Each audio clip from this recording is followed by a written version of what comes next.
I always believed that love arrives loudly, with fireworks, with certainty, with the kind of clarity people write poems about. But the love that changed everything started quietly, with a letter I was never supposed to find. It happened on a rainy Wednesday morning. I came home early from work because the power in our office went out. When I walked into my apartment, I found an envelope tucked under my door. No name, no address, just a single word written in soft, careful handwriting. For you. I didn't recognize it. The handwriting looked familiar, almost painfully familiar, but I couldn't place it. My first thought was that it was from my ex. My second thought was that it was a prank. Still, I opened it. Inside was a letter, 3 pages, written neatly, slowly, like someone had rewritten it a dozen times before sending it. The first line made my heart stop. I have loved you in silence for almost 2 years. I sat down. My hands were shaking, but not from fear, from something else. Something I didn't want to name yet. The letter continued. You don't see me the way I see you, but I see the way you smile when you think no one is watching. I see how you take care of everyone except yourself. I know the things you wish you could say out loud. I know the things you're afraid to lose. I know your favorite songs. The way you tap your fingers when you're nervous, and the way you stare out the window when you're deep in thought. You are loved, even when you feel invisible. I stared at the words for a long time. Someone knew me, really knew me. But who? The letter had no signature, no hints, nothing.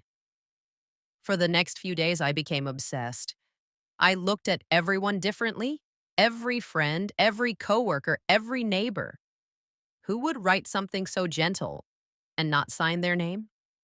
And then, a week later, I received another letter. This one was shorter, only one sentence. If you want to know who I am, meet me at the old bookstore on Friday at 6 p.m. My heart dropped. The old bookstore was where I always went whenever I felt overwhelmed. It was my quiet place, my safe place. Whoever this was knew that. Friday came too quickly. All day, my stomach felt like it was folding in on itself.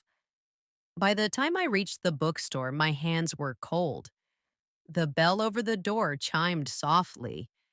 The air smelled like paper, dust, and memories. There were only two other people inside, an elderly man reading in the corner, and someone standing in the poetry section with their back turned to me. I took a breath, a deep one, and said, Hello?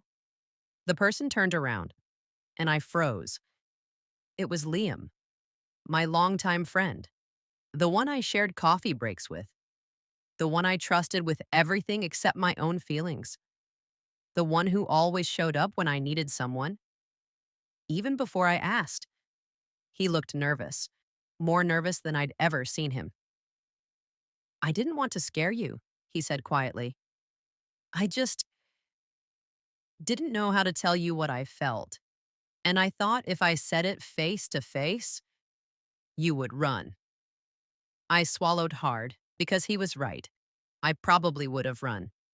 But standing there in that little bookstore with the rain tapping against the windows, I felt something settle inside me, something warm, something honest.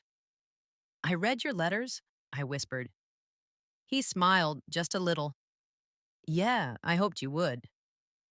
I didn't know, I said. It was the only thing I could say, the only thing that felt true. I know, he replied. You never see yourself the way others do. Silence stretched between us. Not awkward, just full.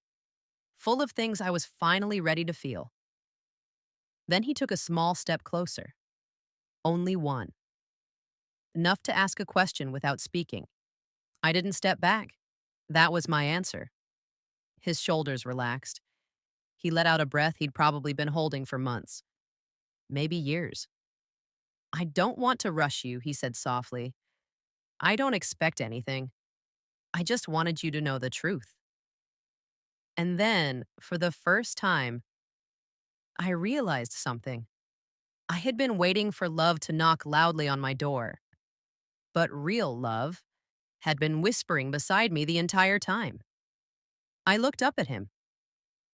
I want to try, I said.